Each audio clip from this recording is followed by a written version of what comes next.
Welcome, everybody, to Midday Magazine for this Monday, January 6, 2025. I have your host, James J. Maloff here, and yes, it took me a second to 25. It did. It's going to take a little getting used to. Write that down. We are spending the entire hour with our good friends from the Wood County Sheriff's Department with us. We have Sheriff Shawn Becker here with us today. Shawn, always good to see you. Great to see you, too. Thanks for having us. You brought a new friend. We have Lieutenant Nate Dean with us as well. Nate, thank you for being here. Yeah, thanks for having us. We want to start off thanking our great friends over at Wisconsin Rapids Community Media being here as well to record this and put it on their YouTube page. Do yourself a favor, get to YouTube, type into your search bar Wisconsin Rapids Community Media and subscribe to the great work they are doing. We appreciate the gang over there.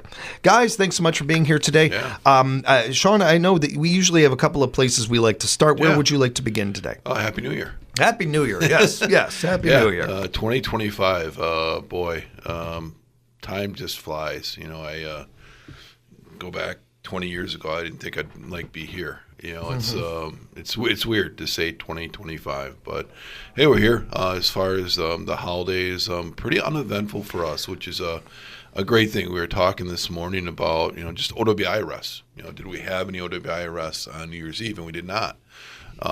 So it tells me that I believe people are being smarter, looking out for the other resources that, if you're going to go out and have a good time, get somebody that can drive you home. I know there's Ubers, or I don't know if Uber is pretty popular around here, but I know in Stevens Point it is.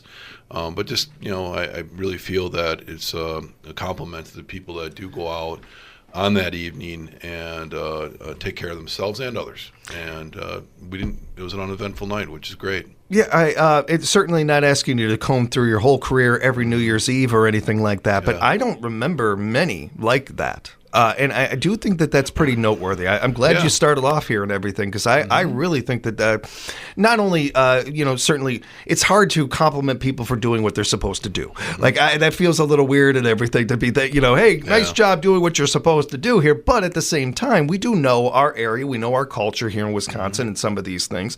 To be making this progress should be noted. We don't get anywhere without, noting the baby steps that get us to these places. That is noteworthy. Yeah, I really do.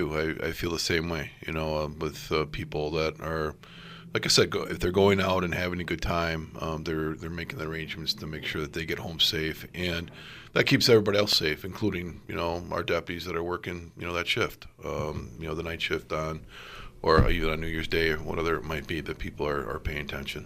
Hope you guys had a good holiday as well throughout the holidays and everything, and a good New Year's. We're kicking off 2025. We got the city got our present. We got a new jail. We opened that thing up already. That present is sitting there, and it is waiting for us to be able to.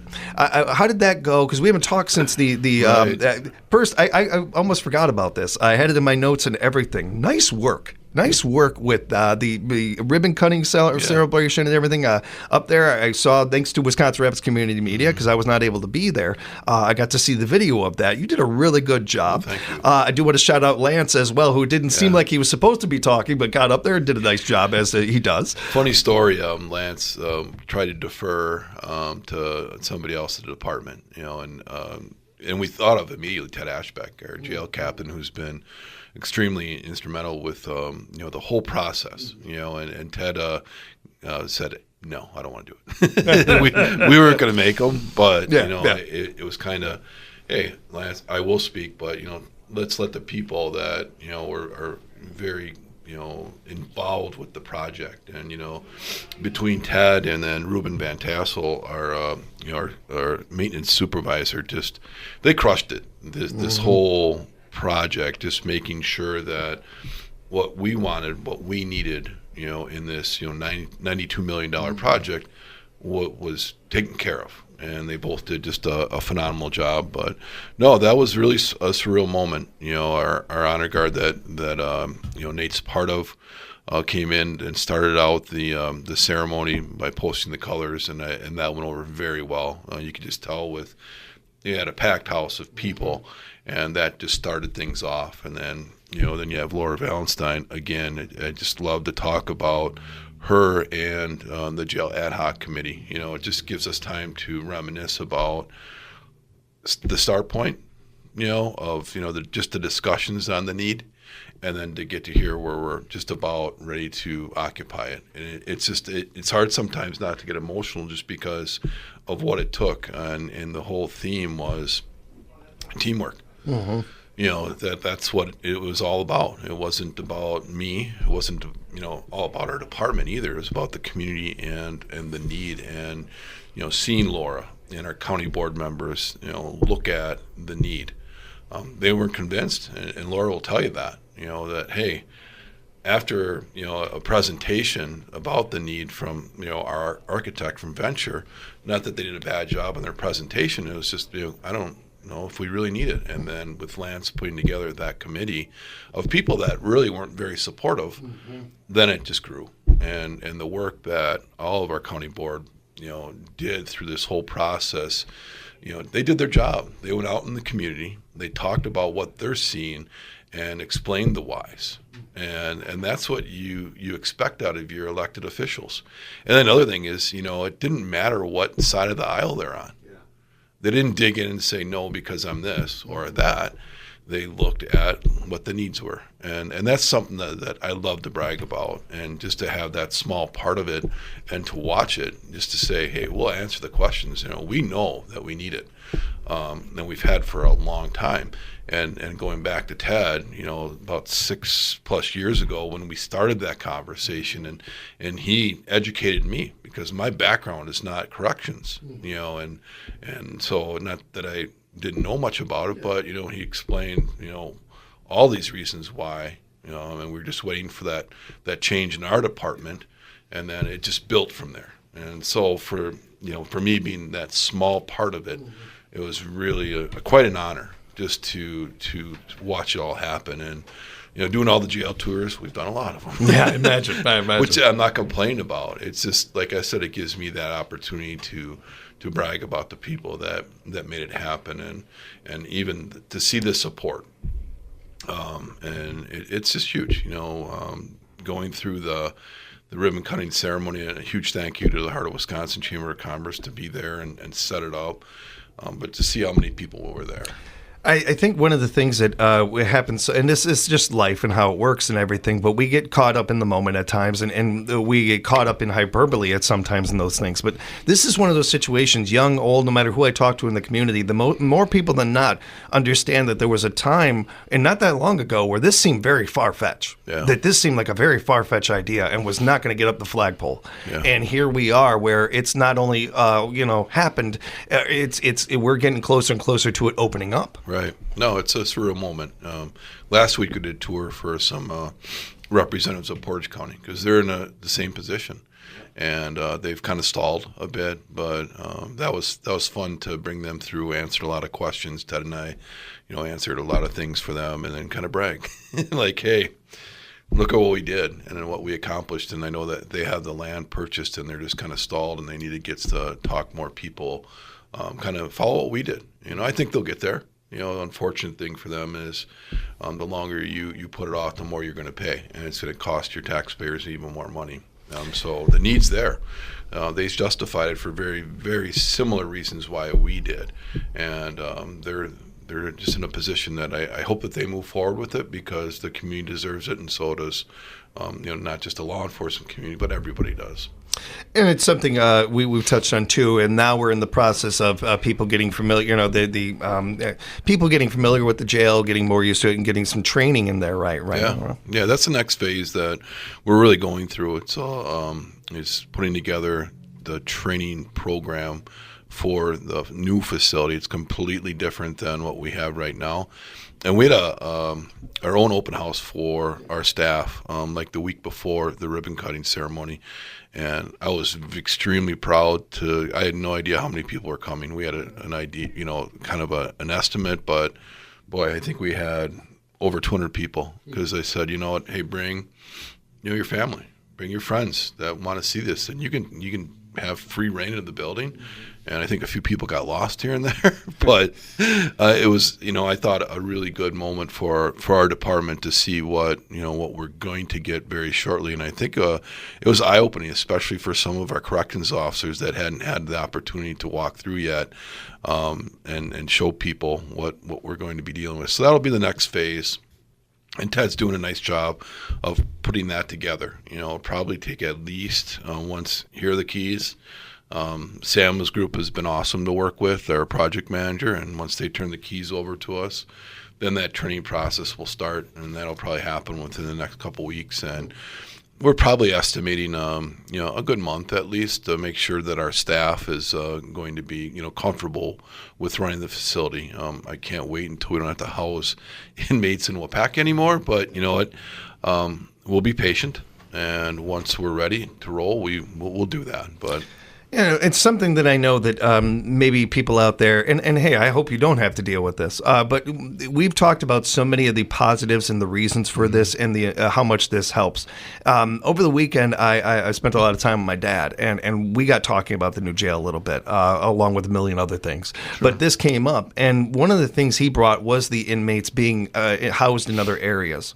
And it should never be forgotten, and I know it's not with you guys or anything, but I think overall in society sometimes we forget the purpose of prison, of jail, of these things. And it is to, more than times than not, rehabilitation and to get people back into society. And how we stop the revolving door are the oldest conversation you and I have been having. And one thing my father noted was the idea of an inmate doing so much better when they have a support system. Yeah.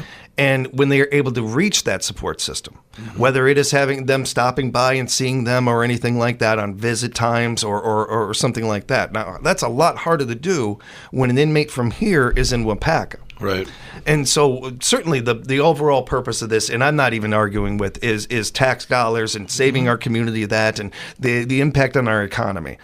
But as a side story here, I will say one of the positives of this will probably be that. It's almost hard not. I don't have numbers for you or anything like that I can, but I will put my name on this. That I think that is going to be a positive that'll be coming from this too, of inmates who are doing they're having accountability and they're doing what they should be doing and everything and paying for their crimes, while also understanding, hey, their loved ones can actually come and see them now and show them encouragement. And hey, there's another day, there's tomorrow. You can get out of here, you can rehabilitate and all those things.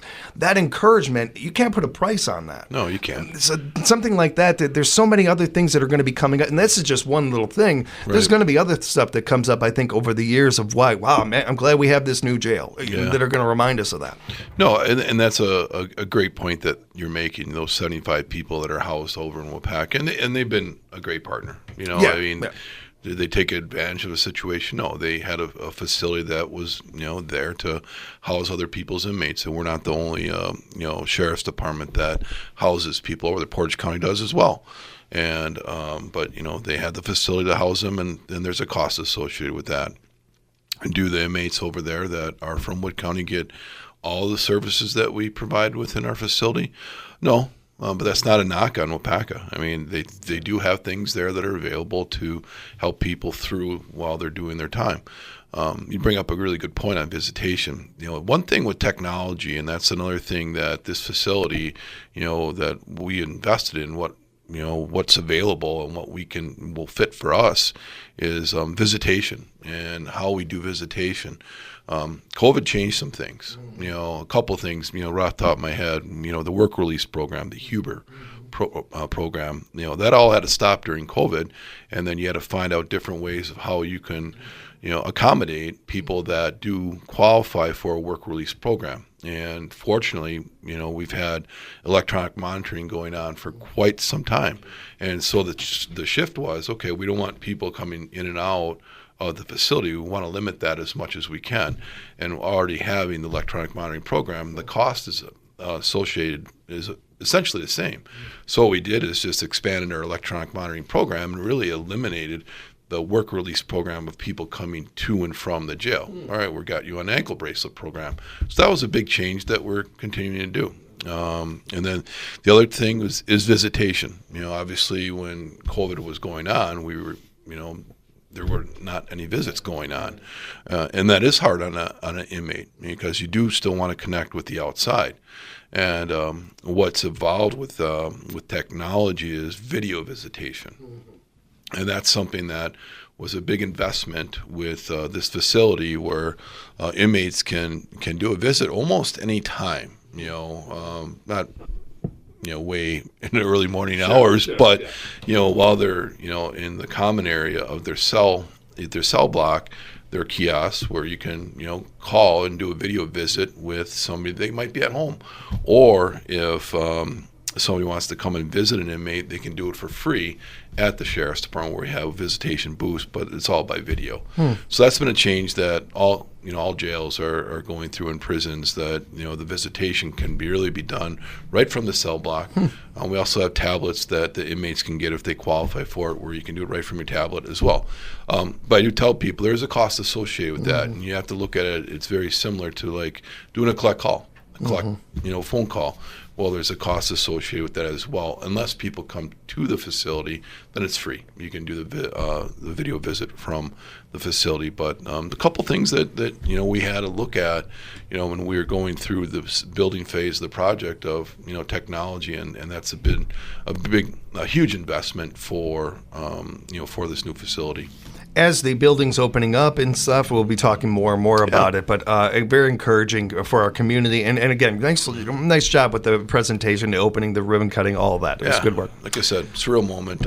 Very proud of our county board and all the people that had a part of it. We're speaking with Sheriff Shawn Becker right now, and Shawn also brought in Lieutenant Nate Dean with us. And Nate, thank you very much for being here. Appreciate the time. Yeah, absolutely. Shawn, why did you bring Nate out of here, other than for me to make him uncomfortable and put him on the spot or anything like that?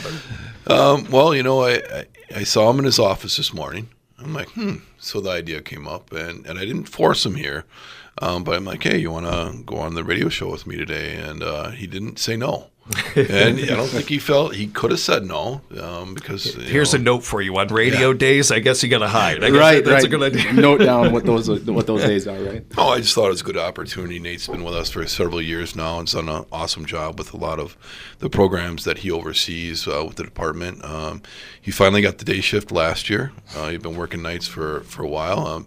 He's younger. We hired you. I wrote down 2013, and I remember his interview. Nate's not from the Wood County area. I think did kind of like what a lot of us did when we started our careers off. We just threw applications anywhere and everywhere, and where somebody gave us the opportunity, that's where we started our career. He's from Eau Claire and had an awesome interview. And I'm not just saying that, okay? But he really set himself above the other candidates that some were, working with us part-time or whatnot. And he got the opportunity, and he took it.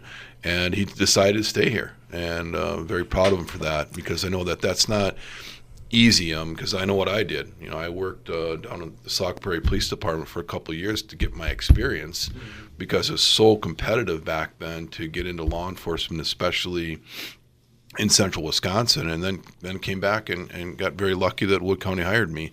And so that fear was with Nate when he got hired here. Do we take a chance on him? He did an awesome job, had a great background.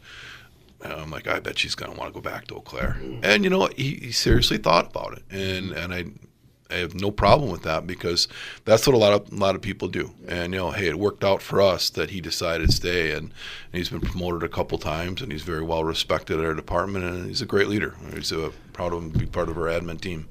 Without prying too much, Nate, and again, thanks for being here. Appreciate the time and the service in our community and everything. What was it about the area that made you want to stay? Yeah, initially, like Sheriff Becker had said, in 2013, very competitive in processes to get into law enforcement. We've seen a change in that now, where applications are down, and it's a little bit different. But back then, it was very competitive, and openings were few and far between. And through college and an internship program with the Eau Claire County Sheriff's Department, that's where I knew that I wanted to work for a sheriff's department. And then let's pull up the internet and see what are available. And Wood County happened to be a sheriff's department that was hiring at the time. And really just working and getting to, one, get into the department, and then two, you start learning the department and getting familiar with the area, getting familiar with the department. It becomes a second home. And this area grew on me quick and became my second home. Like Sheriff Becker had said, I'm from Eau Claire. But we really work in a great area right here in central Wisconsin. From the north end of our county to the south end of our county, it has a lot to offer. And really just saw as a great opportunity to stay here. I ended up meeting my wife, who's from Marshfield. So that helped. That's why he's here. There we go. That helped lock things down and keep me here in the area as well. But it's been a great department to work for and a great area to work for. And this is a familiar story. Shawn has brought in a number of people and everything, and every once in a while there is somebody who is not from our area, but when they become a transplant, like myself and my family and like some others and everything, where we're not maybe from here, but we get here, and there's something about this area that makes you want to stick around, makes you want to plant roots, and just really build from here. Whether you stay here for a long time or not, it stays with you, this area. There's something to that, I think, and something that locals can take a lot of pride in, I would think, in those things. Absolutely. We got to go to break here in just about a minute. So before that, though, I do want to ask, what got you into law enforcement in general? What got you to want to dedicate your life, your career to this? Ultimately started at a young age, and it started with just community engagement in Eau Claire. The local police department, sheriff's department, state patrol, just community outreach events. Back then in our elementary school, the earliest memory of me wanting to be in law enforcement was through the DARE program. And the DARE program coming into our elementary school. And that used to be a very prevalent program. It's not something you see a lot anymore, but that is probably my earliest memory of wanting to be, hey, that's what I want to do. And from then, it stuck with me. And when I had the opportunity to do my first ride-along with the Eau Claire Police Department, that really got me hooked, to be able to see the job in person, experience it firsthand. And from there, it was just a wild ride, ever since. Ride-alongs with multiple agencies, doing anything and everything I can to just experience the job, get experience. And in college, I worked for the Eau Claire Police Department in a community service role, which really helped both in college and then for that application process after to just gain some experience in law enforcement without having that full-time job yet. It's not surprising, yet it gets me every time how many people that I ask that question in law enforcement, and it's, at a young age, something hit them, and they wanted to follow this path, follow this career. It really speaks to it, especially as it's one thing to, when you're a kid, want to do this, but as you get older and you learn more and more about that job, right, and your focus doesn't change. This is still what you want, even with all of that. I think that's very noteworthy, and it speaks highly of the job, and as you touched on a little bit here, too, as applications are down, one of the things that I try to do with this segment is reminding people that, especially our younger listeners out there, this is an incredibly rewarding career, and it's not a job. And there's so many people nowadays that are looking for careers, not jobs. Right. This is a career, and this is one of the more rewarding things you can do with your life, let alone your work life. Absolutely. I mean, it has its ups and downs, don't get me wrong, but there are so many rewarding things in this career. And those community events that I remember as a kid and those outreach that I had from law enforcement back home sticks with me to this day. And that's really what drives me to continue to do those community outreach events, continue to expand our footprint as the Sheriff's Department in our community, and making sure that we're being involved as much as we can. We'll talk more with you, sir. We'll talk more with Sheriff Becker as well in a moment when we come back with more Midday Magazine here at 97.5 FM, 1320 AM, WFHR, locally grown radio. Welcome back, everybody, to Midday Magazine for this Monday, January 6th, 2025. Have your host, James, here. We're spending the hour with our good friends from the Wood County Sheriff's Department. We have Sheriff Shawn Becker in with us, along with Lieutenant Nate Dean. And Shawn, we got a couple of things we want to touch on here, but while we got Nate, and we've been kind of started that conversation, there were some other reasons you wanted to bring him in and some things you wanted to highlight about what he's doing and what our departments are doing. Yeah, like I'd mentioned, he oversees a lot of our recreational patrols. He works with Matt Souza on that. And like I said, snowmobile patrol comes to mind, but it's like the second year in a row. I don't know if the trails are going to even open. It's just, it's weird, but he does oversee all that. And he also oversees our Native American grant too, that we've had for many years, that he gets out and does a lot of community outreach with that as well. Nick, could you tell us what that grant is specifically and how that has impacted the departments here in Wisconsin and just police force in general? Yeah, absolutely. So what it's called, it's the County Tribal Law Enforcement Agreement. And what that does is it's an agreement between us and here, the Ho-Chunk Nation. And it gives us the ability to I guess, have a cooperation with the Ho-Chunk Nation and an agreement to patrol and provide service to the tribal lands within Wood County. Likewise, in other counties, Sauk County, Jackson County, that have Ho-Chunk Nation lands in them, this is an agreement and a grant through the state of Wisconsin that gives us the ability to patrol those lands and work in cooperation with their police department. When it comes to building those bridges between our Native American communities and so much of the other communities, or any of this, anything to do with that, and that I insert name, like any community, in this community, building that bridge sounds great. That's a great idea. This also has other notes of it too to me, and this is something that you and I have talked about as well, Shawn, where the old days of doing things of we got to have credit for this bust or something like that, we're not really seeing that anymore. Just at least speaking here in central Wisconsin, where it's sharing of information and like, hey, we just want to take care of, we just want to get the bad people off the street. Mm-hmm. It's not so much about who gets credit. The idea of our reservations and having more communication there and sharing of information, that's seems to be just the little bit of homework I've been able to do and read on this. It does seem like that's happening more and more. And I don't mean to say that like that was a gigantic issue or there ever was this thing going on, but there was some, miscommunication. I don't want to say miscommunication, not uncommunication going on there, where that seems to be getting healthier and better. This grant seems to be a help in that too. No, absolutely. We've had it for many, many years. And what Nate's done throughout the past several years is not just focusing on the patrol aspect of the grant, all right, and working in cooperation with their police department, but is getting out in the community and doing community events. Something that comes to mind a couple of years ago, they need a new basketball hoop on some of their property near the casino. And just by noticing that, hey, you need a new a backboard, and we were able to purchase that and get out and just play basketball with the kids. That's kind of the concepts that he's been building upon, not just the aspect of being reactive with patrol, but being proactive and getting out there so, the people can see us. And we're not just a person in a squad car and a uniform and a badge.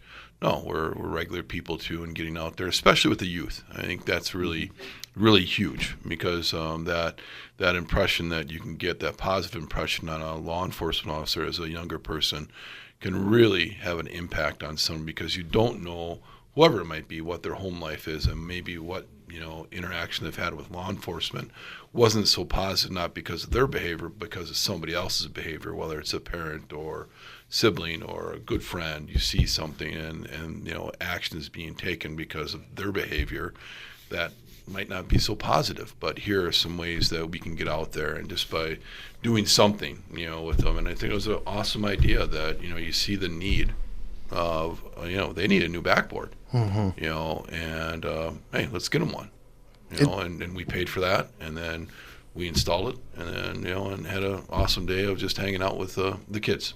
To me, it's above and beyond work, and it's part of what we appreciate. It's part of what we back about you all, and so often. It's also, again, coming back to something that we kind of touched on, you and I, Nate, a little bit, but we've talked about before, Sheriff, and the applications being down, if you will, no matter the department or no matter where we're talking about in the country, not just here in central Wisconsin. This is also another recruiting tool. This is another opportunity, another avenue that maybe a resource that hasn't been tapped often in life, but is more so in recent years and everything, and where we're seeing more of that. And I talk a lot about representation, how important that matters in life and in society. I was a little kid, and Horseshack was pretty much the only guy I saw on TV that looked or sounded anything like me or anything like that. And how I saw very little of that in the police force or anything in Chicago, where I was from. And I thought that was pretty noteworthy, coming from a melting pot like that. Right. And yet I didn't see a lot of that. That ain't the way anymore. It's changed. There is. It's not surprising anymore to see insert name again of any creed, any culture, any sex doing this. That's vital for our police departments around the country and everything. So this grant has a lot of levels to it that I think can be impactful, not just in our area, but just in general. It's great to hear, man. It's nice work. Yeah. Yeah, you bring up, we talked about, the applications are down a bit, but I'm going to tell you what is really, awesome or cool for me to see. All right, we're not getting the level of interest. I think it's improving quite a bit the last couple of years that we're getting more applications for getting into this profession. But what you're seeing, at least our department, is we're starting to hire some of our members' kids. That's cool. That is cool. And I'm just thinking about that. We just hired Haley Zwislin, and her dad's Chris is a local state trooper. And we interviewed her, and she had a great interview, and like, okay, that's our next person we want to hire. But then you just think about the background, where Haley grew up with a law enforcement family, and Ted Ashbeck, his son is one of our deputies. John Matthews' daughter also is one of our deputies. And just to see that interest of, a law enforcement family, and Ted would tell you, I didn't want my son to be a cop. I'm like, well, why not? Let them make their own. And, it's really cool to see Teddy, and they've been on the show before, go to college, and kind of figure out, hey, what do I want to do? And then come back to, no, I want to be a cop. And then we get the opportunity to hire him, and he's doing a great job. And it's just, those are really cool things that as we sit and talk about, when you see a family want to be part of our family, if that makes sense, it's pretty cool. It's very well worded. It's like my daughter, Jordan, getting involved and as a dispatcher, that's part of our team. And that's pretty humbling. And it's one thing for to see this happen with anybody. We appreciate anybody jumping into this service, and I cannot stress that enough how appreciative I and this community is to anybody doing this. It really does mean something different. I grew up watching my dad, and I love boxing. I love hockey. Cannot get enough of them. I watch, right as soon as we're done here, if you guys want to, or something like that. But I also saw firsthand what it's like to be an athlete and to go through those things. And I learned real quick, that is not what I want to do for a living. I do not want to take a punch for a living. I see my dad do it. He can do it. That's not me. Yeah. I learned early on in that, for a kid to grow up in a family like that, to see every single day what it is like to put that badge on, put that uniform on, and that's what they want to do, just means a little bit more. It just adds to it a little bit more. It really tells you something. And again, as far as a recruiting tool to me, that's a great one right there of seeing so many people want to continue this and turn it almost into a family business, if you will, of wanting to continue to wear that badge. And it says a lot about the industry. It says a lot about the job. Yeah, I'm proud just to see that when you have family. Part of our law enforcement family, and then their family want to embark on this profession. It's pretty cool. Nate, if people are curious about this Native American grant that we brought up and talked about and everything, want to encourage them to look into this online. Is there a website? Is there anything in particular that we could send them to, or just throw it into your search bar and you should be able to find it? Yeah, if you search Wisconsin Department of Justice County Tribal Law Enforcement Agreement, that should bring you right to their website and bring you the information needed for that. Otherwise, don't hesitate to reach out to the Sheriff's Department and ask for me, and I can definitely assist with answering any questions. And if I don't know the answer, I'll definitely try to find the answer. But it's been definitely a great thing for our department to be able to work right with the Ho-Chunk Nation and continue that cooperation with them. Appreciate that and the time and everything you're putting into things. Thanks, Nate. Thanks again for being here. Absolutely. Appreciate it. Yeah. Sheriff, I know there were some issues, some things we wanted to talk about with Highway 10. Wanted to get to that. Yeah, unfortunately, we're having some issues up on Highway 10 from Marshfield extending over towards Stevens Point. That stretch was redone in 2011. And unfortunately, we've been seeing some tragedies. And most recently, a 17-year-old female, a Lincoln High School student, was killed recently on Highway 10. And getting a lot of phone calls, of how dangerous some people feel that the highway is. We did pull some research, and since the new highway was done, I think we had either 9 or 10 fatalities. So we're going to work with the Department of Transportation. They oversee at least the signage and the design of Highway 10, not pointing any fingers, but we've gotten a lot of phone calls. Recently, just with the recent tragedy, and that's not the only person that's lost their life, and a lot of other people have gotten hurt too. So we've got to do something together to try to make that highway safer.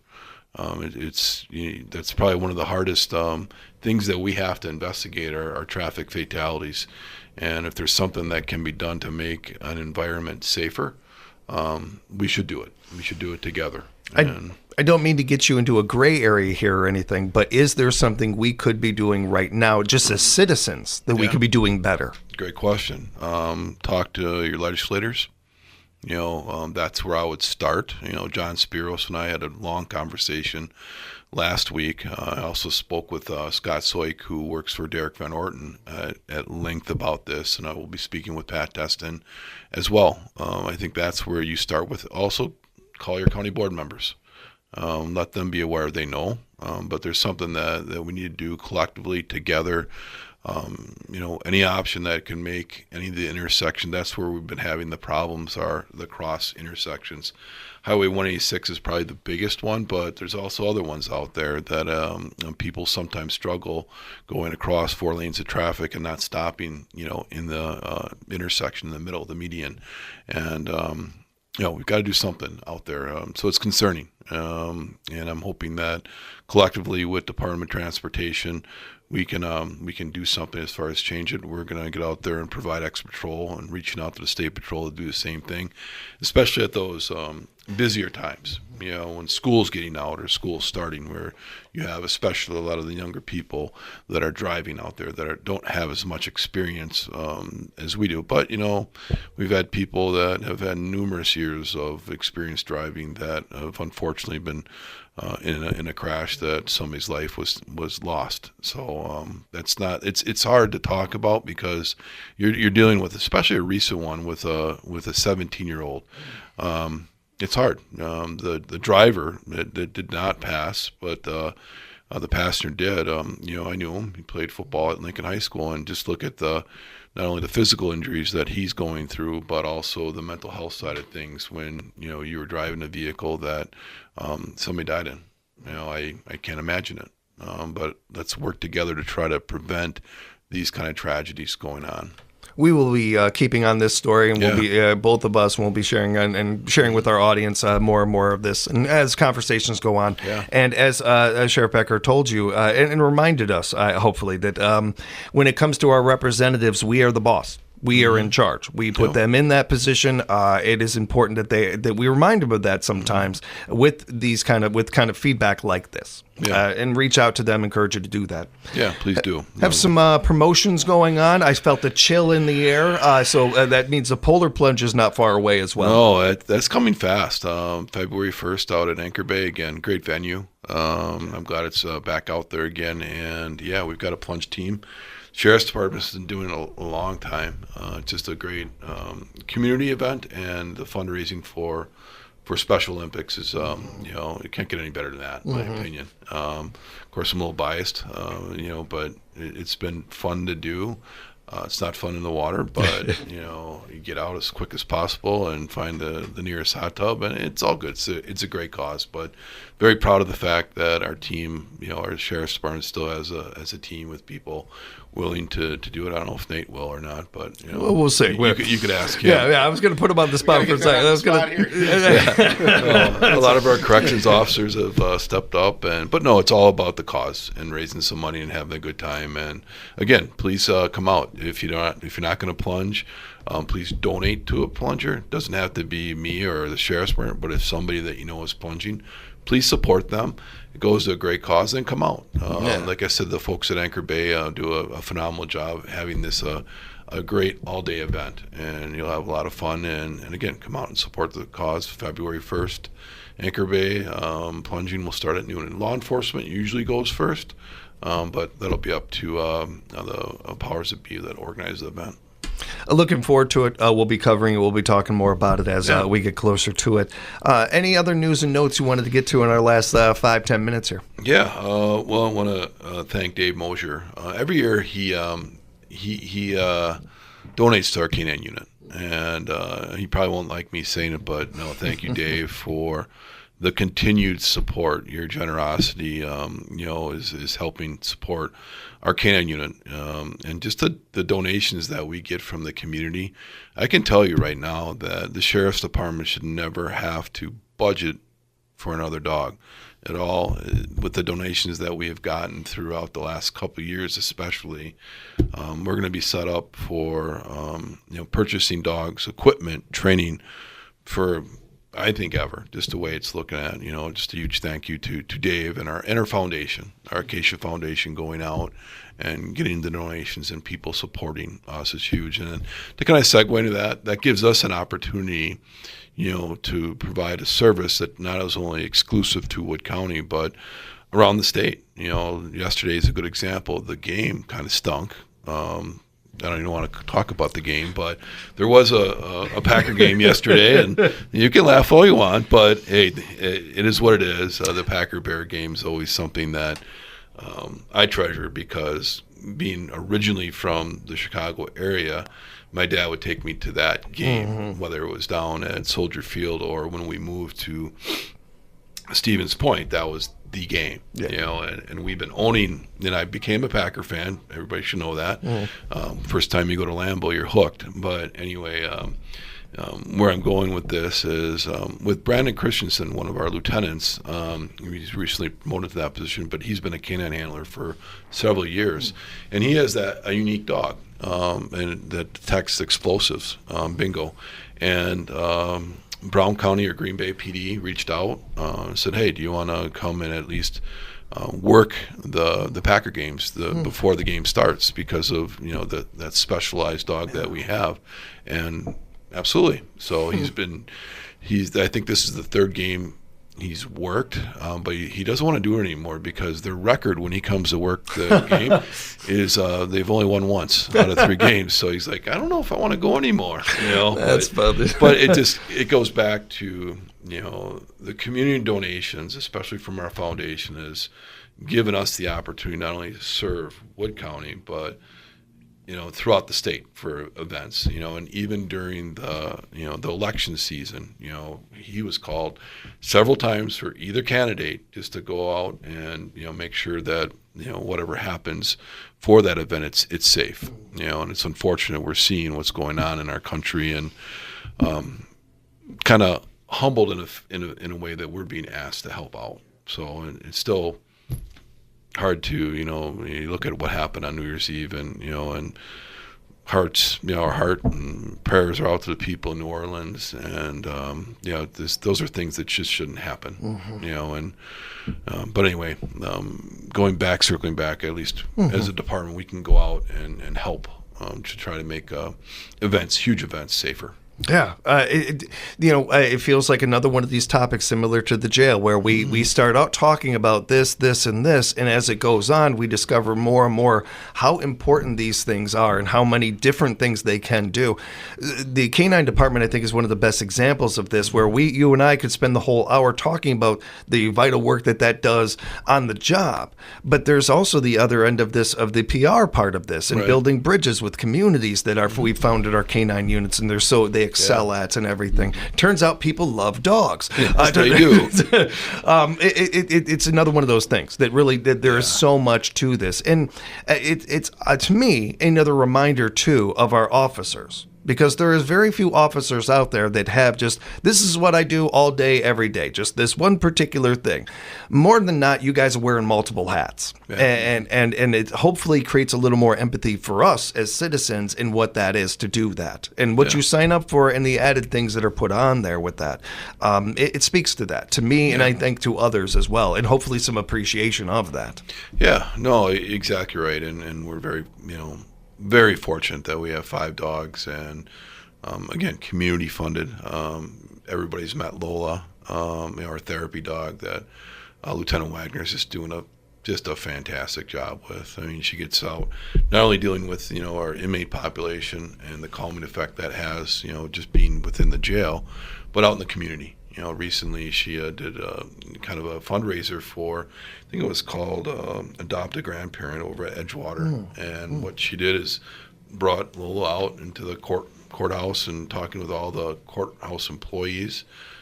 Just got some like toiletries and stuff, for the people living at Edgewater, and got a whole wagon full of stuff and delivered it. And those are ideas that she comes up with too.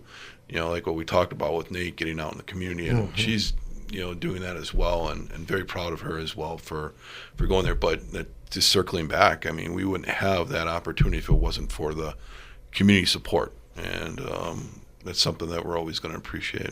Well, it goes both ways, because that support comes because we've seen for decades consistent and appreciative, a community that respects its department because the department respects the community. Right. It goes both ways, and you back things like that, you support things like that. So it's a mutually beneficial thing that we appreciate, and always appreciate the time from you guys, especially with everything that is going on. And any day, for you guys to be able to take an hour to hang out with us, inform our community and everything, and really have that no middleman kind of process. It's just you straight up to the audience.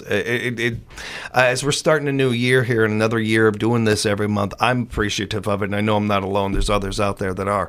You guys stay safe out there. Happy New Year to you and yours, and thank you again for the time. And great to meet you, Sir Nate. well. Good to meet you. We'll see you again.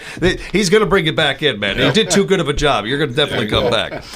Thank you both for the time. And, of course, a big thank you to our friends at Wisconsin Rapids Community Media. Deeply appreciate the work they do. Do yourself a favor. Go to your search bar on YouTube and subscribe to the work they are doing over there. We'll have more Midday Magazine coming up for you right here on 97.5 FM, 1320 AM. WFHR, we are locally grown radio.